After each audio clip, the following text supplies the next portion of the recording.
Lorcana Locals!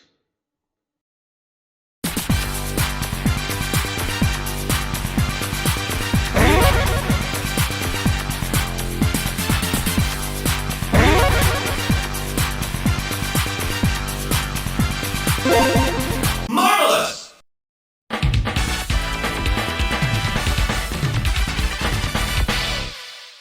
Fight! Okie dokie, game 1. Let's do this and have a laugh, shall we? I start off inking a big Queen of Hearts, and that's sadly my turn. I didn't even have any of my 1-drops in my hand. Big youch. Sad times. Mike decides to ink a Tamatoa and immediately starts with the Porpsicle. You know he's off to a good start when you get that turn 1 Porp. Beautiful. Back to my turn. I've got items I have to deal with now, and I'm in the ideal deck for item removal, aren't I? No, not really. But I do have a Hey, and maybe this little chicken can do anything and everything that I need him to do. We'll find out. Over to Michael's turn. Porpsicle in play. Item planning coming off of his head, you can probably imagine. But here we go. What is the turn 2 play going to look like? He is going to ink a Shield of Virtue. He is then going to pay 1 for a second Porpsicle. Oh, no more draw cards. And pay 1 for an Ice Block. The dreaded thing that it is. You gotta respect Ice Block. A lot of people looked at Ice Block at first when it first got revealed. I just thought, no one's gonna play Ice Block. Little did we know it became a fundamental piece of the puzzle with a lot of decks out there. And now with the Sapphire Steel item deck, even with Shimmering Skies, Ice Block is perfectly viable for just being a 1-drop item. Don't even need to use it. It's just a 1-drop item that's great and easy to play. Why not? I ink a Hey, I play out a Medallion waits to set me up for next turn. Quest for 1, I am officially on the board and it is time to go. The trick with going against the Sapphire Steel item deck is that you need to tackle it twofold. Number 1, can you out-aggro the deck? Because if you can out-aggro the deck and build your lore total higher than they can get all their combo pieces out, then you're fine and everything's good and dandy at that point. If you can't, that's where we start to struggle a little bit. And obviously if you have item removal, that also helps you out. But Michael comes out with something I had not seen in a deck like this, and I apologize, I've been saying steel this whole time. This is Ruby Sapphire control featuring the item tech, and that is a Reckless Gaston. A very reckless boy that is ready to do some reckless stuff. Can't believe it. But that actually works in my favour. Because he has Reckless, he has to charge into Hey. So I'm just going to ink a Mim Snake. I'm going to quest for 1. I'm going to go to 2. Then I'm going to play a Mim Snake. I'm going to bounce for Hey back into my hand and let Mike go. Not a problem. I've now got 2 in my lore total. Mike has 4 items out this early on, 2 Ice Blocks and 2 Porpsicles, which is quite scary. Has a Gaston out of the field, inks another into the Inkwell, taking him up to 4. I believe Michael does run Ramp. I don't think he sees any in this game, but we'll find out. And there's the Playmaker, Flaversham. Gets rid of a Porpsicle, allows you to draw 2 cards, and now, paying 4, not such of a big problem. And that's the end of that turn there. Beautiful. Gaston had no targets to attack into, so there was nothing Gaston could have done. He just has to sit there like a good man he is with his torch and just going, "Come on, boys! We will fight when there's something to fight." I guess that's Gaston's voice now, at least my impression of it. Back to my turn. Haven't inked yet. Mim Snake out on the board and no targets to hit into. Yet again, it's the same problem that I had with game 2 when Sean clocked on to the technique and just went, wait a minute, what if I just don't quest? Which was very smart on his part. Shout out to Sean. I ink a Queen's Castle because I just don't think it's going to be too viable at this moment in time. Pay the 2, play out the Hey yet again. Here he is. Hey! And we end up questing with the Mim going up to 3. Because why not? Why not indeed? Take advantage, see what I can do, get a couple of characters out on the board. Now Michael has to challenge Gaston into the Mim Snake. And yes, Mim Snake is gone. It probably would have been better if last turn I just left Hey out, and then Hey bounces back into my hand. But sometimes you just need to change the tactics around a little bit, or just misplay, because it's one of those things. There is Maurice's Workshop, a card that I slept on for the longest time, that I do really like. When you play an item, you can pay so much ink and draw an additional card, which is fantastic, especially in Sapphire. It's just another core piece of a puzzle that allows you to draw a bunch more cards. That is Teeth and Ambitions, 2 damage to Flavisham, 2 damage to Hey Hey because it wasn't a challenge. Hey Hey is gone for good, as is the Snake. Gaston challenges into the Snake, but guess what? Snake only dealt 1 damage because double Ice Block reduces the attack to 1. Sad times. Now there's a damage Gaston and a damage Flavisham out on the board, and all hell is about to break loose. Because I need a way to deal with this board, deal with those items, and just deal. I'm desperate to deal. I ink the Mim Fox. I refuse to be bricked in this hand yet again. We play out the Super Goof, because why not? And then we Super Goof with Medallion Weights. So now I tackle him to the Flavisham, deal 2 damage and get rid of it. No, deal 4 damage because of Medallion Weights. Get rid of it. Get 2 lore. Get a card draw from Medallion Weights. And all is good with that. Fantastic work. There's me just doing all the integral bits there. I drew my card. Did I add my lore? I hope I did, because if I didn't, I'm a very silly boy. But Super Goof, playing him out to get rid of Flavisham was pretty darn nice. Helps out that little bit. Yes, Mike can play out another Flavisham, but that's another 4-cost character he needs to drop in order to draw more cards. When you do have Maurice's Workshop out, and at this moment in time, if you Porpsicle then pay for Maurice's, guess what? It's all good. And double Ice Block into Goof. Goof has 0 attack and gets wiped out by the Gaston. Sad times, but I did have my benefit from Goof when the time came. It was all good. There is a Fishbone Quill. Pays an extra 1 for the Maurice's Workshop to draw a card. 1 ink left to play with. But I don't believe Mike has inked yet this turn, if I am not mistaken. Here we go. Uses Fishbone Quill. Adds a card from hand into the inkwell, does not need to reveal it. Inks for Brawl, so is immediately back on free ink in play, and plays out the Queen. But it's the Item Queen, a very interesting card. I saw her get a little bit of play in the last set. Well, she didn't come out in the last... No, she did come out in the last set. I should know that because I have an enchanted version of her. I saw her played a little bit in this deck. But some people did play her, other people didn't play her. It was a player if you want kind of deck, kind of card, so to say. But here we are back to the thinking phase.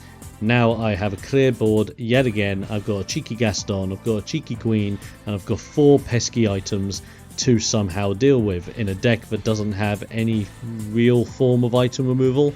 You could say that, oi, why aren't you playing the Amethyst Magicka Dispel card? That's the one I'm thinking of. And Magicka Dispel's okay, just for the cost you're paying for the fact that you need to then tap her in order to then use her effect. Not the best of the world. So I do another Super Goof play. I play out the Goof, Medallion Weights, sacrifice the Goof into the Gaston, get the card, get the lore. So at least it's something. I get rid of the threat on the board and at least get my pluses with the lore and the card draw. So it's better than Nout. Not the best, but better than Nout. Meanwhile, Michael's turn. 4 items in play, building up to the big Tamatoa fun times. That is 1, 2, 3, 4, 5, 6, 7 ink in play. Can go up to 9 due to the effect of just inking himself and using Fishbone, which would be really mad. Is he considering it? Oh no. Uses the Queen's effect first to have a look at the top 4 cards of the deck. I believe it's look at the top 4, pick an item, take that item, put it into your hand, and the others go into the bottom of the deck in any order you so wish. Oh, it is oh no, is it pay 1 for free? I'll have the card up so you guys can read it and it can all be verified for me later on in editing. But I believe it's... Oh, I think it has to be like 3 cost or less where you can play out for free. So now that's 2 Maurice's Workshops, which means one item being played, plus paying 2 ink, and you can draw 2 cards. And guess what? That's what he does. Play down the Maurice's Workshop, use the other Maurice's Workshop, draw a card, uses Fishbone Quill, gets the ink down there. That's a big lot of stuff. There's the dime. It's scary time. It's time to be scared. And there's another ink for good measure, paying the 1 with Maurice's Workshop, with the dime, in order to get the extra card draw as well. Absolute madness. Because Lucky Dime is now in play, it's a matter of time before things just start going to hell and back. Eey, scary times, especially when I don't have a board to deal with anything. This is not good. This is really not good. The Queen's not even a threat at this point. The Queen's just there as a tease, and if anything there to help just put items on the board ready for Tamatoa. If anything, I need something that can just work. I need something that works. But what do I have, I wonder? That's a Dr. Facilier. I can just about see it in my hand there. Not gonna help. Definitely not gonna help. I'm counting ink totals to see what can I play at this moment in time, and I don't think I can play anything that's gonna help. I'm being very honest with myself here. Don't think there's really anything I can do, which is a bit of a sad time. So what the heck am I gonna do? This is gonna be interesting. Pays 3, sorry, and we play out. Oh, it's 4 for Queen's Castle. Then play 1 for Imperial Proclamation. And that is it. That's the whole turn. Isn't it lovely? It's not. It's really not. Especially if Tamatoa comes out. I believe Tamatoa will then be able to quest for 1, 2, 3, 4, 5, 6, 7. And, well, the Lucky Dime will immediately be able to be turned on, gaining 7 lore, which is madness. Absolute crazy madness. So there's the Queen coming into play. That's the 3rd Maurice's Workshop coming into play as the effect of the Queen. Is Mike going to use Maurice's Workshop to draw cards? He can activate it twice, so why not? He's going to pay 1. And no, decides to play out a 3rd ice block and then pays 3, using the effects of all 3 Maurice's Workshops to draw 3 cards. Absolutely crazy. That is now 5 ink on board with 1, 2, 3, 4, 5, 6, 7, 8 items available. This is crazy. Mike's just going for the overkill at this point. I don't blame him. I think this was an experiment from him to see how high can I go. Plays out the Sisu as an evasive, because why not? Maybe set her up for being able to shift into Big Sisu if I put a board out on any level. I mean, he has 3 ice blocks, so why not? Plays out at Scuttle, has a look at the top 3, adds a Porpsicle into the hand. I think all Mike needs to do here is use Fishbone, put something in, then play out Porpsicle, draw another card. And ooh, what are we doing here? I believe that's a Scuttle going into the Inkwell. Pays for 1. There's the Porpsicle. Draws a card. Are we going to see Fishbone Quill being played? That's the big question now. Will he go for the Fishbone, or will he decide to end the turn? He ends the turn. No Fishbone in use, but that is 1, 2, 3, 4, 5... Well, I need to count that again. 1, 2, 3, 4, 5, 6, 7, 8, 9 items in play, with a potential questing at the moment of 1, 2, and 3. Not including, obviously, what Tamatoa can do, and what Lucky Dime can do with Tamatoa. Absolute craziness. It's it's a very scary board. I will tell you that right now. Incredibly scary board. But I won't be bored. I may have something to do. You can tell my deck's struggling. You can definitely tell the deck struggles. This is a matchup that I wasn't even thinking was going to happen. So, Mike, fair play, dude. You have to throw something in my face I wasn't expecting. But fair play. This is a deck that works for a reason. You can tell why this deck was in the meta during set 4. And set 5, I don't think it will see as much relevance in set 5, but that's because I haven't quite seen it yet on the meta tables of set 5. I've seen other builds. Like the Steel Sapphire build has definitely gone up, I believe. I don't think I've seen the Sapphire Ruby build go up too high, but yet again, it's just one of those things. I'm just going to play out on Archimedes, move Archimedes into the Queen's Castle, do Nautels because I have Nautels. That's the end of my turn. Time for Mike to make things pop. Can he do it? Lot of ink, lot of items, a few characters as well. He's just running out of real estate on the board at this point. Plays one. It is the Shield of Virtue. Absolute madness. Love a bit of Shield of Virtue. Pays 2 for 2 iterations of Marisha's Workshop. Didn't want to go for all 3, only wanted for 2. Gets a couple of cards in the card draw.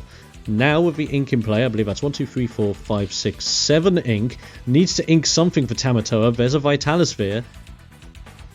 Taking it to 8. Plays out the Tamatoa for the 8 cost. Manages to look into his discard pile. Gets a Porpsicle back into hand. I believe that is a Porpsicle. And I believe he can still use Fishbone Quill this turn if he wants to. And play that Porpsicle if he wants to. But he cannot activate the effect of Lucky Dime because he does need 2 ink. Pays for 1. There's a Porpsicle after the use of the Fishbone Quill. And as of next turn, that Tamatoa comes into play and will start doing some real crazy stuff. So the Queen and Sisu and Scuttle are all going to go head first into the Queen's Castle. They can't quite take it out, but the Queen's Castle has been badly bodied and bruised at this moment in time.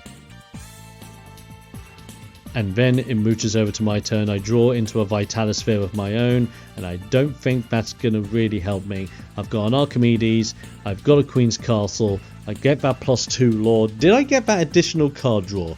No, I did. Did I? I don't think I did. Oh Lord, I don't think I did. Unless I did and I maybe drew 2 cards. It's hard to tell sometimes when you look back at these matches. But yes, there's my second card draw because I just remembered, so there you go. Now with the cards I have in hand, is there anything I could possibly do? I've got characters I can challenge into. There's an absolute metric arseload of items. I mean tragic amounts of tragic amounts of items. It's absolute madness. Ugh. Okay, we swing Archimedes into the Sisu because Archimedes is an evasive. Gets rid of Sisu. Imperial Proclamation is on the stack. I have a -1 on my next character I wish to play. So I then pay the 1. There's Queen of Hearts, which instead of a 2-drop turns into a 1-drop. Now what do I do with the Queen of Hearts? That is the question. She comes into play with Rush. I can attack immediately if I so want to. Pay 2 for the medallion weights. Now the Queen of Hearts turns into a 4/2. 4 attack into the Queen. Gets rid of the Queen. I have Imperial Proclamation back online. I draw a card thanks to medallion weights.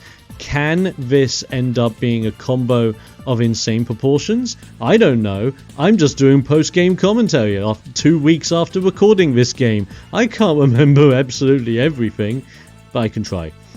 I pay for 1. There's another Queen of Hearts. Queen of Hearts goes into the Scuttle. I take 1 damage. You take 2 damage. Absolutely fine. Imperial Proclamation on the stack yet again. The consistency of Imperial Proclamation, quite scary. I quite like it. So with Imperial Proclamation back online, couple of ink left. I'm going to ink the Vitalisphere because I'm just don't think I'm going to see value from it at this moment in time. And we are going to play out the Big Queen for 1 cost less, thanks to the effect of Imperial Proclamation. I didn't want to shift because I didn't want to give the Big Queen an extra damage on her, but that's about it. And I think if Mike pulls this off, this is the game anyway, so I didn't think there was a lot I could possibly do. So let's have a look at this fantastically crazy amount of lore that I believe Mike's going to get into. Plays out a Vitalisphere. That is now 1, 2, 3, 4, 5, 6, 7, 8, 9, 10, 11, 12 items on board with a Tamatoa. Tamatoa will quest for 13, and then that's not including Dime activation for another 13. So there you go. Quest for Tamatoa, pay 2, Dime, that's it. Perfectly done. Well done, Mike. Game 1 over and done with. Let's roll over to Game 2. Okie dokie peoples, I believe we are on the road to get ready for Game number 2. Can I potentially make a comeback against a very scary item control deck? Let's find out. The ink is down. and contemplating up the options here, immediately go down for a first turn Imperial Proclamation. Probably not a bad pick. Because I have a few cheap rush options, especially from turn 2, I can effectively turn 2, Queen of Hearts, ram into something if anything is available, get the proc on Imperial Proclamation, and play an Arthur for free, so that's valuable. Mike sees me in the middle and plays out a Shield of Virtue turn 1 to match me on the item front. It all begins. With that in mind, it's now a matter of what the heck am I going to do for turn number 2. I have to ink my Maui. It's way too soon for him to come out and do stuff. And we play out the cheeky Hey Hey boy. Hey Hey! It's all good to go. Every time I play Hey Hey now, I just think of Krusty the Clown from The Simpsons. Hey Hey! I can't do a good Krusty the Clown. I really can't. Maybe you guys can. Let me know in the comments if you can do a fantastic Krusty the Clown impression or not. It'll probably be better than mine. But there's Hey Hey.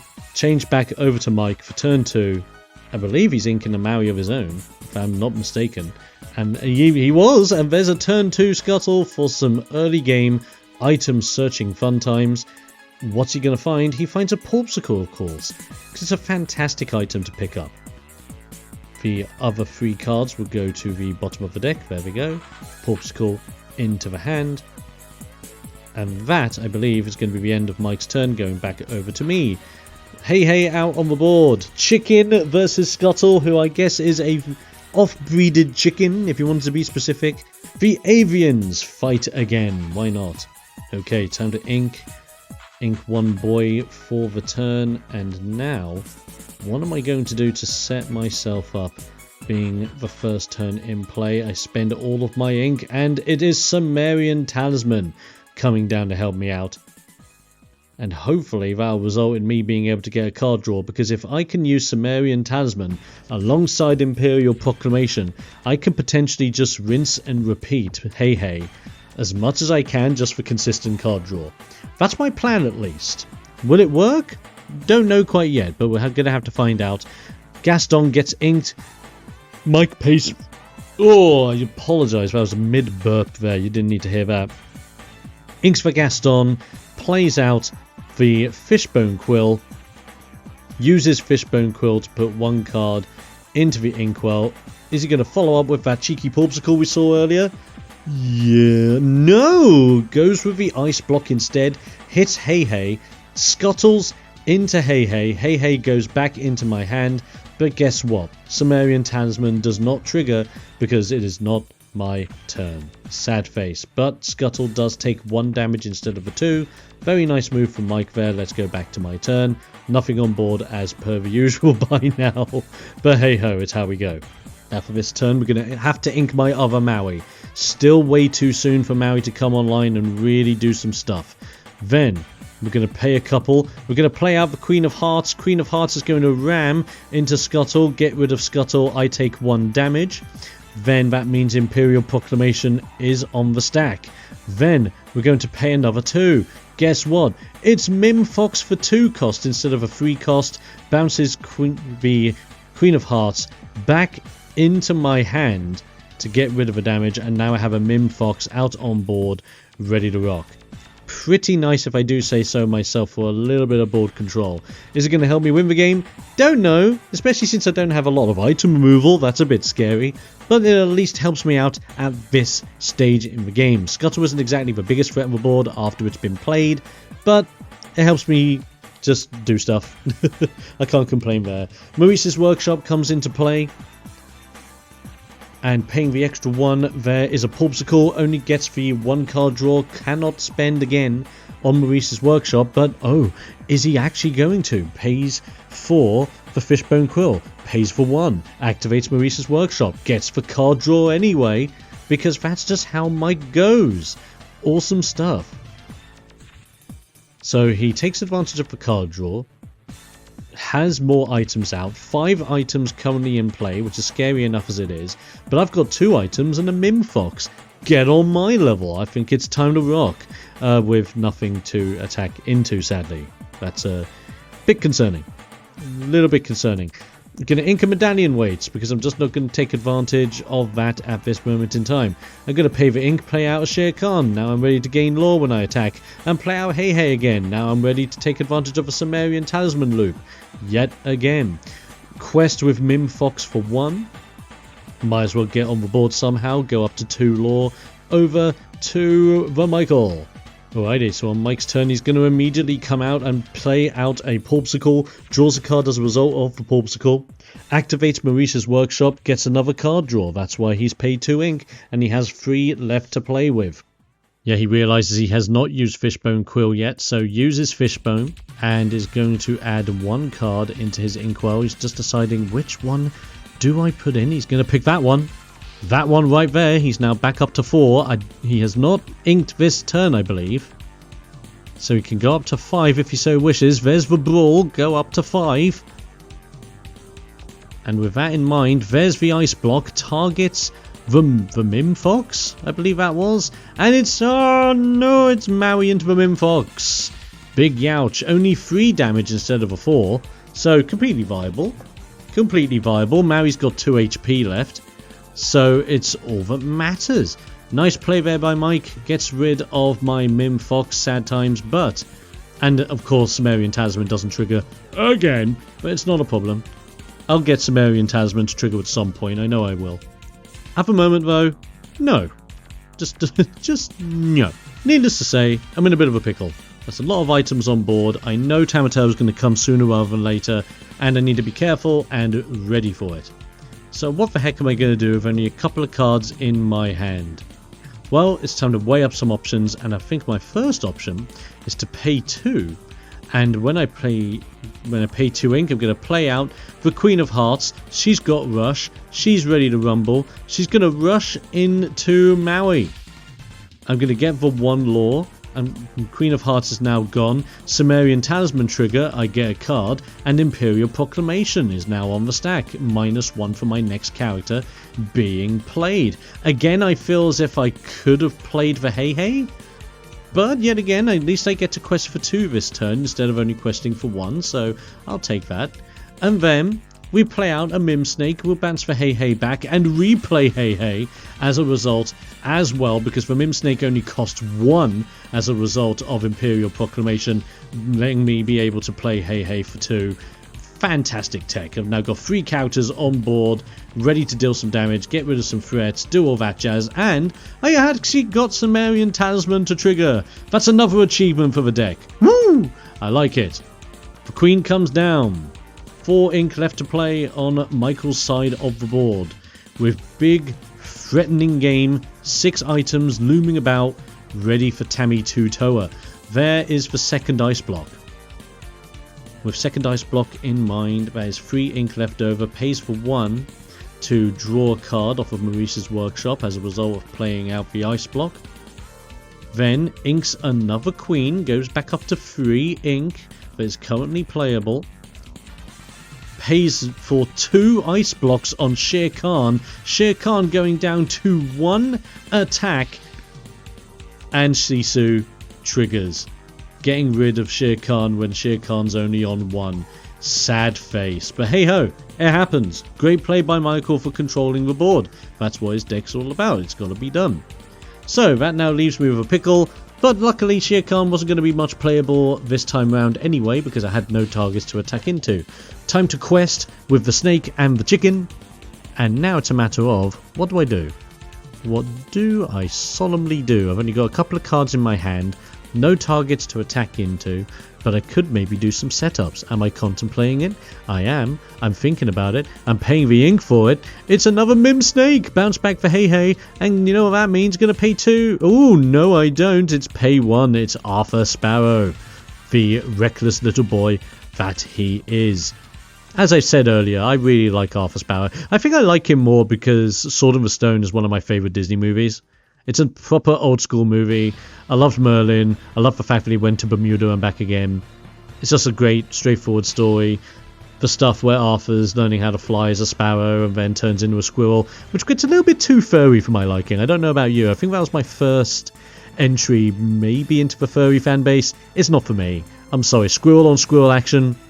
No, you gotta be nuts. Hey, pun of a game. Had to sneak something in somewhere at some point. You guys were waiting for it, and by you guys, I mean maybe one of you, and your name probably starts with an S. You know who you are. I'm gonna see you in the comments later. It's absolutely fine. So, Michael's turn. After I play out all the boys on the board, Popsicle comes into play, draw a card. Only paid for one for it. Is he going to pay another one for Maurice's workshop? Yes, he is. Gets another card.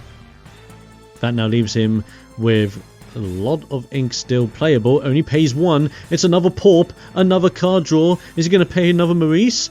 Ooh, tempting. Tempting. No, Fishbone. Puts one down, pays for one for Maurice. There we go. Gets another card draw. Still has 5 ink in play. I see all 5 of it being paid for. What's coming out? Ooh, it's Let It Go. Let it go, let it go. Mim Snake is now in my inkwell. Sad times. Sad times indeed. But it does control the board a little bit. Gets rid of a threat that could have been pesky for Michael. Absolutely. And now, he's left with a Sisu, he's left with a Queen, and he's left with a little bit of lore. Fantastic. He's on the board. Fantastic stuff over there.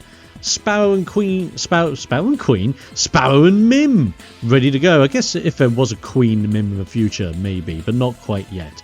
Sparrow and Mim ready to go. Imperial Proclamation and Sumerian Talisman in play, and I've got 2 targets to swing into. Well, 1 because Sisu's evasive.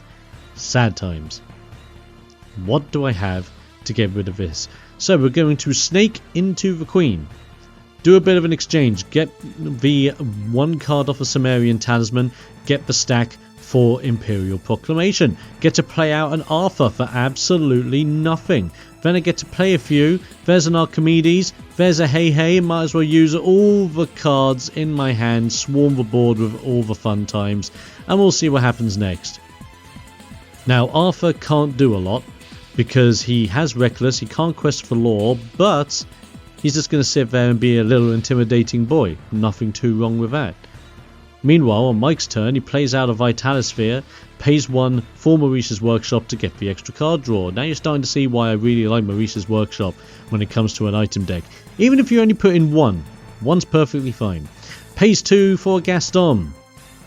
But there's nothing for Gaston to attack into just yet. He's only got Reckless, he doesn't have Rush. Then, big body plays here. That is a 4. That is a Flavisham. And I think Michael is now stuck for choice as to what he wants to get rid of. That's 1 Popsicle gone. Draws 2 cards.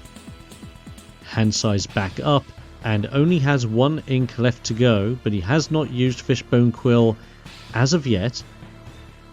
So we have many plays that could still happen. When you still see a Sapphire player on 1 ink and they still have a Fishbone Quill out on the board, don't be afraid, because they are more likely to still have something to do.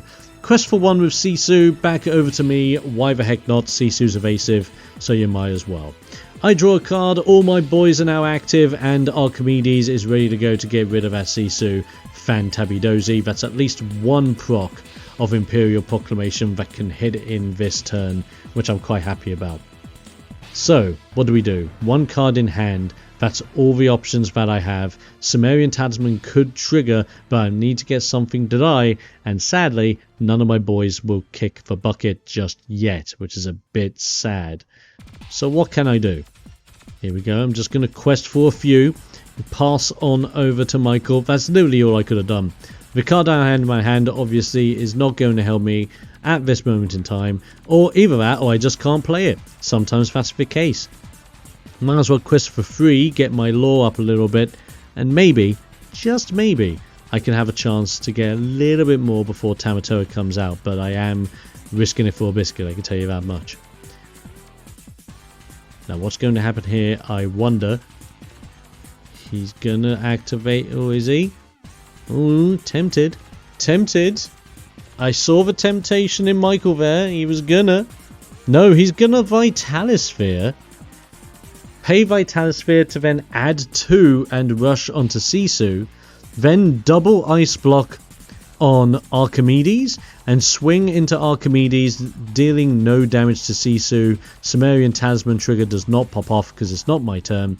Gaston goes into the Hey Hey, which luckily goes back into my hand, so that's not a big problem. Then we see Flavisham questing. We see another 2 cards enter Michael's hand, and he's only spent 1 ink this turn. Madness. There's Tamatoa. The big 8-drop is here. Big, scary, crabby boy. I mean, he's going to use the effect of Fishbone Quill to add 1 ink down. Pays 1. Force Shield of Virtue. There we all go. And then it slips back over to my turn. Tamatoa is in play. I have a couple of sparrows, and that's all I've got at this moment in time. Don't know how I'm going to get back from this one. And I think with Tamatoa out in play, it is just a matter of time. But we will see. I might be able to pull off something really random and clutch. I just don't know yet. It's been 2 weeks after all. I keep telling you guys. And that's the point. Shere Khan comes out. Both of the sparrows tackle into Flavisham. They take 1 damage each, but they get 2 lore off of the 2 boys thanks to the effect of Shere Khan. Imperial Proclamation is in play and is triggering twice for 1 individual attack each, meaning I get out the Hey Hey. And then I get to pay 1 for the Cogsworth, give Hey Hey Rush, finish off Flavisham, get 1 lore off of Shere Khan, get 1 card off of Sumerian Talisman, get 1 proc off of Imperial Proclamation. Oh yeah, baby, we call this a combo. Holy Lord, can you believe it? It's kinda mad.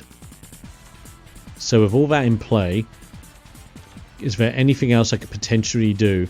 There's another Arthur for free. No way to rush him unless I'm able to bounce the Cogsworth back into my hand, and I don't think I can. There's just Hey Hey, and Hey Hey! He's just going to sit there. But what a combo that was, right? Being able to play a character, rush that character into someone, and then proc Sumerian Talisman, Imperial Proclamation, and Shere Khan all at the same time. How awesome is that? Tamatoa request for 1, 2, 3, 4, 5, 6, 7, which is fantastic.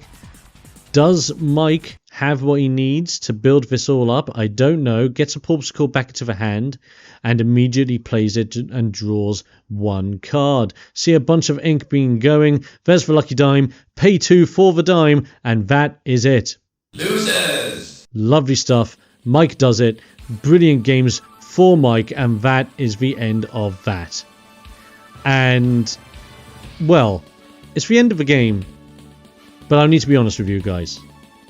During these games, my mental health deteriorated at a very rapid rate. And I want to emphasize, I love the guys at Geek Retreat, I love our local lot, I love everybody that I play games with every Thursday night. But for some reason on this Thursday, my mental health was down the toilet.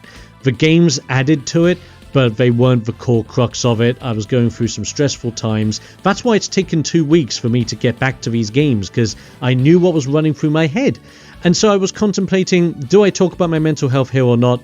And I'm going to. If you want to finish the video here, I do understand. But I do want to talk about mental health for a moment, because I think it's important to do so. My mental health deteriorated. It was not good. But I want you guys to understand that it's okay to be open about your mental health issues, especially if you're a man, because I know a lot of men out there that may play the card game, may not play the card game. You may not consider being open about your mental health struggles, but genuinely do be open. As hard as it can be, try your best to be open, because it will do you a world of good. And I want you to know that my community is a very safe space. So if you feel like you cannot be open anywhere else, and you can be open here in the comment section, on my Discord, in my DMs, by any means necessary. I want you to know that I'm here, because that's very important to know. And I hope that if you are going through any mental health struggles out there, that you are going to be okay in the long run, and that you are doing well in yourself, you're having some time to yourself, you're resting up, you're doing what you can, and I hope that things will be better for you in the future. My heart goes out to you guys. If you listened to all of that and you didn't mind a bit of a waffle, I apologize, but thank you very much for letting me speak my mind on mental health. Thank you for coming and supporting the games in general. Shout out to Geek Retreat, shout out to Magic Madhouse from the link down below for that one, and shout out to you guys for just being awesome. Check out the links in the description for my Discord server if you want to join in with the community and all the epic fun times there. Even my TikTok page as well, where I have even more Lorcana content for you to enjoy on a regular basis. And last but not least, be sure to like, comment, subscribe, and all that fun jazz. It's the best, easiest, and most free way to support me, the channel, the content, and everything else across the board. Thank you again for tuning into these matches. There'll be more matches coming soon, and maybe some more deck testing as well. I'm going to try my best to get some bits recorded here and there, where and when I can. Until next time, folks, have a good one. Stay safe, stay awesome, and most importantly, stay explosive. I'll be seeing you guys next time.